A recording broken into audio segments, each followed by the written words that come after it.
students, and welcome back to Chartered Group of Education's online classroom teaching. So dear students, today we are going to complete our chapter which is Life Processes in Living Organism Part 2. Today's first point is sex determination in humans. Now हा point आपण शॉर्टमध्ये 9th मध्ये learn केला आहे. 10th मध्ये सुद्धा तुम्हाला already तो माहीत आहे, बट स्टिल 2 मार्क्ससाठी तो विचारतील म्हणून आपण इथे लर्न करतोय. So first of all, the man is totally responsible whether the couple will have a boy or a girl child. कोणत्याही कपलमध्ये त्यांना बॉय और गर्ल चाइल्ड होईल हे कुणावरती डिपेंड करत आहे, is totally dependent on the man. Okay, but त्याचं reason काय, what is the reason behind it? During zygote formation man contributes either X or Y chromosome to the next generation. Zygote फॉर्मेशनमध्ये मॅनकडे 2 choices आहेत, either X chromosome or Y chromosome, but females transfer only X sex chromosome to the next generation. That means female कडे दोन्ही सुद्धा X sex chromosome आहेत. Now at the time of fertilization, if X chromosome comes from male, the child will be girl. That means male आणि female दोन्हीकडून जर X chromosome आले तर त्याच्यामधून it will be a girl child. But if Y chromosome comes, then child will be boy. That means फादरकडून Y chromosome आणि मदरकडून X chromosome असेल, देन आउटपुट काय असेल, it is a boy child. Okay, that means फादरकडे 2 different chromosome आहेत, X and Y, मदरकडे दोन्ही सुद्धा एक्स आहेत. दॅट मीन्स याच रिझनमुळे men are total dependent or responsible whether the couple will have a boy or girl child. हे main reason आहे आणि हे रिझन तुम्हाला 2 मार्क्ससाठी विचारू शकतात. Reproduction and modern technology. Now this is another important point. So separately याच्यामधल्या ज्या मॉडर्न टेक्नॉलॉजीज आहेत त्या सेपरेटली तुम्हाला 3 मार्क्ससाठी विचारतील और सगळ्या modern technologies collectively it will be ask for 5 marks. So what is the need of modern technology in this field? नक्की काय गरज आहे? First of all, many couples cannot have children due to various reasons. असे खूप वेगवेगळे reasons आहेत ज्याच्यामुळे खूप कपल्सना चाइल्ड होऊ शकत नाही. नाव these reasons are different for women and men. So first of all, we will learn what are the reasons in women. So here are some reasons: irregularity in menstrual cycle, difficulties in oocyte production, obstacles in oviduct, difficulties in implantation in uterus, and many other reasons. That means या सगळ्या रिझनमुळे त्या specific वुमेनमध्ये children होऊ शकत नाही. First, त्याच्यामध्ये काय होतं आहे, काही अशा विमेन आहे ज्यांच्यामध्ये मेन्स्ट्रुअल सायकल रेग्युलरली होत नाही आहे और ओसाइट प्रोडक्शनमध्ये काही डिफिकल्टी आहेत, कॉम्प्लेक्सिटी आहे, ॲज वेल ॲज त्यांच्या ओव्हिडक्टमध्ये ऑब्स्टॅकलसुद्धा असू शकतात और युटेरसमध्ये एम्ब्रिओ इम्प्लांटेशनमध्ये सुद्धा डिफिकल्टी येऊ शकतात. हे झाले विमेनमधले रिझन. नाव मेनमधले रिझन कोणते आहेत? Absence of sperms in semen, slow movement of sperms, abnormality in sperms. Okay, so sometimes या रिझनमुळे सुद्धा मेलमध्ये और काही कपल्स मला चिल्ड्रन होऊ शकत नाही आहेत. But there is an option. या स्पेसिफिक रिझनसाठी सुद्धा काही ऑप्शन आहेत. Advance medical techniques like IVF, surrogacy, sperm bank are available. म्हणजे हे जे नीडफुल कपल आहेत किंवा चाइल्डलेस कपल आहेत त्यांना सुद्धा चिल्ड्रन होऊ शकतात with these advance technologies. So first of all we are going to learn what is IVF. So first of all, IVF is in vitro fertilisation. त्याचा लॉंग फॉर्म काय आहे? In vitro fertilisation. बट या टेक्नॉलॉजीमध्ये होतं आहे काय? Fertilisation is brought about in test tube and the embryo formed is implanted in uterus of women at appropriate time. That means जी फर्टिलायझेशनची प्रोसेस आहे it is carried out in test tube. लॅबमधल्या ज्या टेस्ट ट्यूब आहे त्याच्यामध्ये basically फर्टिलायझेशनची process perform होईल आणि त्याच्यामधून जो एम्ब्रिओ फॉर्म होईल it is implanted in uterus of women at appropriate time. Right टाईमला तो एम्ब्रिओ त्या स्पेसिफिक वुमेनच्या युटेरसमध्ये इम्प्लांट केला जाईल. नाव IVF technology is used for having the child in case of those childless couples who have problems like less sperm count, obstacle in oviduct. म्हणजे असे जे couple आहे चाइल्डलेस कपल ज्यांच्यामध्ये हे प्रॉब्लेम्स असतील लाईक लेस स्पर्म काउंट असेल मॅनमध्ये as well as obstacle in oviduct म्हणजे फिमेलमध्ये, तर IVF टेक्नॉलॉजी हेल्प होऊ शकते. IVF is on another level. ती खूप वास्ट टेक्नॉलॉजी आहे, खूप इम्पॉर्टंट आहे, बट आपल्याला 10th स्टँडर्डमध्ये एवढं डीपमध्ये लर्न करायचं नाही आहे. IVF मध्ये फक्त एवढेच पॉईंट आता आपल्याला लर्न करायचे. आता ॲडव्हान्स टेक्नॉलॉजी आपल्याला लर्न करायचे इन 11th-12th और त्याच्या पुढच्या सुद्धा ग्रॅज्युएशनच्या पिरियडमध्ये. ओके, सो IVF मध्ये आपल्याला हे 2 पॉईंट इम्पॉर्टंट आहेत. तुम्ही यांना एक्सटेंड सुद्धा करू शकता. फॉर एक्झाम्पल, द टेस्ट ट्यूबमध्ये फर्टिलायझेशनची प्रोसेस होते. So the children or child is known as test tube baby. हे तुम्हाला माहीत असेल. This is our first modern technology. Surrogacy. I think you all are aware of this word. Surrogacy हा word तुम्ही mostly ऐकला असेल. So या केसमध्ये नक्की काय होतं? अगेन विमेनमध्ये जे वेगवेगळे प्रॉब्लेम्स आहेत ते प्रॉब्लेम्स ओव्हरकम करण्यासाठी this is another advance technique. So oocyte is collected from the ovary of a woman having problem in implantation in uterus. म्हणजे ज्या विमेनमध्ये एम्ब्रिओ इम्प्लांट होण्यासाठी प्रॉब्लेम असेल किंवा ऑब्स्ट्रॅकल असेल तर त्या केसमध्ये काय केलं जातं? त्यांचा जो oocyte आहे तो कलेक्ट केला जातो and that oocyte is fertilised in test tube. आता तो जो oocyte कलेक्ट केला तो कुठे फर्टिलाइज केला जाणार आहे? In test tube, but with the help of sperms collected from her husband. त्याच्या हजबंडचे जे काही स्पर्म्स आहेत ते कलेक्ट करून त्याचं फर्टिलायझेशन कम्प्लीट होणार आहे. The embryo form from such fertilisation is implanted in uterus of some other women. आता हा जो एम्ब्रिओ फॉर्म झाला आफ्टर फर्टिलायझेशन त्याचं इम्प्लांटेशन एका दुसऱ्याच विमेनच्या युटेरसमध्ये केलं जाणार आहे.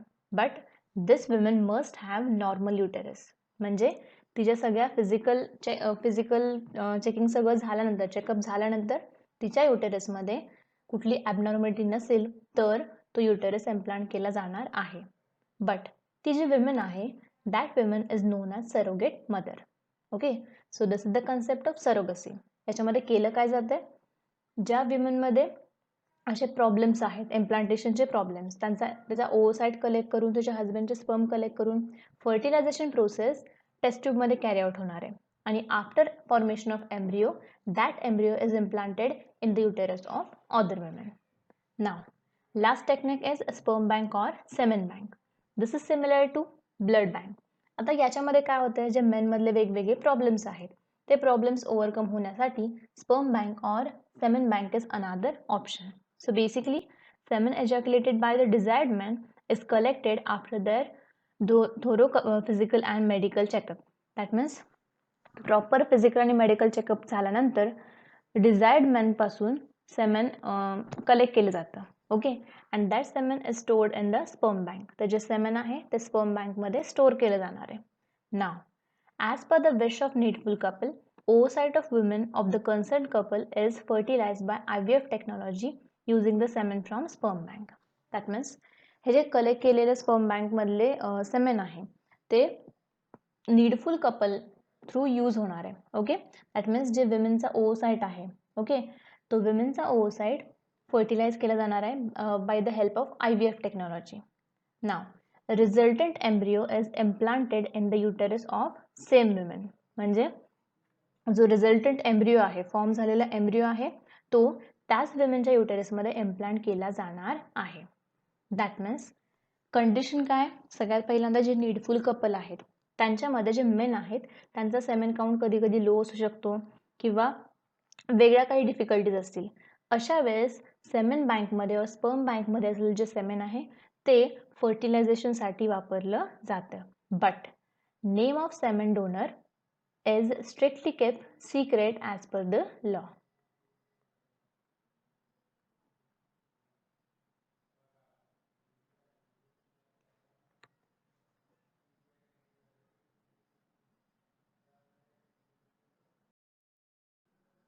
So for now we have seen all the modern technologies or modern reproductive technologies. तिन्ही टेक्नॉलॉजीज आपण प्रॉपरली लर्न केले. सिम्पल आहेत, त्याच्यामध्ये अजिबात डिफिकल्ट असं काहीही नाही आहे. Now next concept is twins.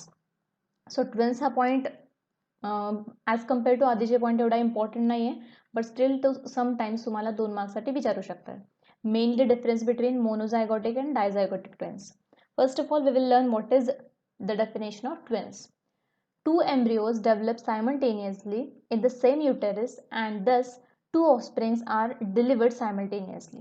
Such offsprings are called as twins. So basically twins ची concept काय आहे? So two embryos develop simultaneously in the same uterus. म्हणजे त्याच युटेरसमध्ये, त्याच एका युटेरसमध्ये 2 एम्ब्रियोजची डेव्हलपमेंट होती एकाच वेळेस and 2 offsprings are delivered simultaneously. म्हणजे सायमल्टेनियसली एकाच वेळेस 2 ऑफस्प्रिंग डिलिव्हर होत आहेत आणि यांना ह्या 2 ऑफस्प्रिंगला आपण काय म्हणणार आहे? ट्विन्स. नाव ट्विन्समध्ये 2 टाईप्स आहेत, monozygotic twins and dizygotic twins. आता ते म्हणजे काय ते आपण लर्न करूया. First is monozygotic twins. So monozygotic twins are formed from single embryo. That means embryo जो आहे तो सेम आहे, but during early period of embryonic development, that is within 8 days of zygote formation, cells of that embryo divide into 2 groups. म्हणजे same single embryo but initial फेजला 2 ग्रुप्समध्ये तो divide होतोय. Now those 2 groups develop as 2 separate embryos. ते जे 2 groups आहेत ते separately 2 embryo म्हणून काय होणार आहेत? ग्रो होतील. अँड दस मोनोझायगोटिक ट्विन्स आर फॉर्म. आणि याच्यामधूनच मोनोझायगोटिक ट्विन्स फॉर्म होतील. But such twins are genetically exactly similar to each other. Embryo same आहे, एम्ब्रियो सिंगलच आहे, म्हणूनच हे दोन्ही ट्विन्स जेनेटिकली एक्झॅक्टली सिमिलर असणार आहेत. And due to this such twins are exactly similar in their appearance. म्हणजे ते दिसण्यामध्ये सुद्धा एकमेकांसारखेच सेम असणार आहेत. And their gender is also same. म्हणजे दोन्ही जर बॉय असतील तर दोन्ही बॉयज असणार, दोन्ही गर्ल्स असतील दोन्ही गर्ल्सच असणार आहेत. So this is the concept of monozygotic twins. Mono means 1. Monozygotic twins म्हणजे एकाच एम्ब्रियोपासून त्या एम्ब्रियोचं डिव्हिजन होऊन झालेले 2 twins. Second type is dizygotic twins. Di means 2. So या केसमध्ये काय होतं? Occasionally or sometimes 2 oocytes are released from the ovary of women. Sometimes काय होतं? स्पेसिफिक विमेन आहे, तिच्या ओव्हरीमधून एकाच वेळेस 2 oocyte रिलीज होणार आहेत. And both oocytes are fertilised by 2 separate sperms. हे दोन्ही oocyte 2 वेगवेगळ्या स्पर्म्सने फर्टिलाइज होणार आहेत. And therefore 2 zygotes are form. 2 वेगवेगळ्या oocytesना 2 वेगवेगळे स्पर्म्स फर्टिलाइज करतात, म्हणून आपल्याला 2 वेगवेगळे झायगोट इथं ऑब्झर्व होतील. Now 2 embryos are formed from these 2 zygotes and both those embryos are separately implanted in the uterus. ह्या दोन्ही झायगोटचं कन्वर्जन 2 एम्ब्रियोजमध्ये होतं आहे आणि हे दोन्ही एम्ब्रियोज युटेरसमध्ये सेपरेटली इम्प्लांट होणार आहेत. And that therefore dizygotic twins are delivered after complete development. त्यांच्या पूर्ण डेव्हलपमेंट नंतर डायझायगोटिक ट्विन्स बॉर्न होतील. Now such twins are genetically different. 2 वेगवेगळे झायगोट आहेत, 2 वेगवेगळे एम्ब्रियोज आहेत, अँड दॅट्स वाय ते जेनेटिकली सिमिलर असणार आहेत का? तर अजिबात नाही. And may be same or different in gender. म्हणजे त्यांचे जेंडर सुद्धा समटाइम्स सेम असेल किंवा समटाइम्स डिफरंट सुद्धा असू शकतात. So this is dizygotic twins. Monozygotic आणि डायझायगोटिक मधला डिफरन्स तुम्हाला प्रॉपरली करावा लागेल. Difference is very simple. First of all you have to mention the definition की नक्की झायगोट सेम झायगोट आहे की डिफरंट झायगोट आहे. आणि secondly you have to mention त्यांच्या जेनेटिक सिमिलॅरिटीज आहेत की डिफरन्सेस आहेत. ॲज वेल ॲज त्याच्यामध्ये आणखी एक पॉईंट इन्क्लूड करू शकता, विच इज जेंडर.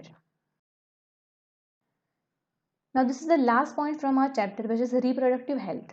ज्याच्यावरती तुम्हाला मोस्टली 3 मार्क्ससाठी शॉर्ट नोट विचारतात. एक्सप्लेन रिप्रोडक्टिव्ह हेल्थ और why there is need of reproductive health. So आपण हा लर्न करतोय. फर्स्ट ऑफ ऑल आपण बघूया रिप्रोडक्टिव्ह हेल्थ म्हणजे काय. Reproductive health is defined as a state of physical, mental, and social well-being in all matters related to the reproductive system at all stages of life. Okay. So नक्की reproductive health म्हणजे काय? It is a state. कोणती state आहे? Yes. Physical, mental and social well-beingness. म्हणजे physically fit असलं पाहिजे, mentally fit असलं पाहिजे आणि सोशली सुद्धा. But in all matters relating to the reproductive system. हे सगळे मॅटर्स कशाला रिलेट होत आहेत? To the reproductive system. And that's why it is nothing but reproductive health. Now आता रिप्रोडक्टिव्ह हेल्थच्या रिलेटेड आपल्या कंट्रीमध्ये नक्की सिच्युएशन काय? Yes, in our country there seem to be lack of awareness regarding reproductive health due to various reasons. Mostly आपल्या कंट्रीमध्ये reproductive हेल्थच्या regarding खूप अवेअरनेस कमी आहे. ओके, पण हा अवेअरनेस कमी काय? त्याचे रिझन्स पण आहे. Reasons like social customs, traditions, illiteracy, shyness etcetera. म्हणजे मेनली आपल्यामध्ये असे इश्यूज किंवा अशा ज्या गोष्टी आहेत त्या शेअर केल्या जात नाहीत, ह्या गोष्टीवरती बोललं जात नाही due to some social customs. अशा काही कस्टम्स आहेत ज्याच्यामध्ये मुलींचे जे इश्यू आहेत त्याला इग्नोर केलं जातं किंवा त्यांना गप्प बसवलं जातं. ॲज वेल ॲज ट्रेडिशन्समुळे सुद्धा असं होऊ शकतंय. Illiteracy is another reason and shyness. Now especially there seems to be indifferent towards the reproductive health of women. That means जी विमेनची रिप्रोडक्टिव्ह हेल्थ आहे त्याला जास्तीत जास्त इग्नोर केलं जातं आणि त्याला कमी लेखलं जातं. Occurrence of menstrual cycle is related with reproductive and overall health of women and bleeding occurs during menstrual cycle. Menstrual cycle ही एक अशी गोष्ट आहे जी नॅचरल आहे आणि ह्या नॅचरल गोष्टीमध्ये जेवढं विमेनने जास्तीत जास्त हेल्थची केअर केली पाहिजे तेवढी घेतली जात नाही. ह्या मेन्स्ट्रुअल सायकलमध्ये त्यांना ब्लिडिंगला फेस करावं लागतं ॲज वेल ॲज व्हेरियस टाईपच्या पेनला सुद्धा फेस करावं लागतं. बट अशा टाईममध्ये जर त्यांनी स्वतःच्या ऑर्गन्सची प्रायव्हेट ऑर्गन्सची काळजी घेतली नाही त्याच्यामधून वेगवेगळे प्रॉब्लेमसुद्धा येऊ शकतात. So due to this private organs ज्याला आपण जेनायटल्स पण म्हणू शकतो need to be maintained clean time to wise problem regarding reproductive health may arise. That means जर या स्पेसिफिक पिरियडमध्ये प्रायव्हेट ऑर्गन्सची काळजी घेतली नाही त्यांना क्लीन ठेवलं नाही तर रिप्रोडक्टिव्ह हेल्थ प्रॉपर राहू शकत नाही. त्याच्यामध्ये खूप इश्यूज क्रिएट होऊ शकतात. Some problems regarding reproductive health may arise in men too. म्हणजे जे मेन आहेत जे त्यांच्यामध्ये सुद्धा रिप्रोडक्टिव्ह हेल्थच्या रिगार्डिंग काही इश्यूज आहेत.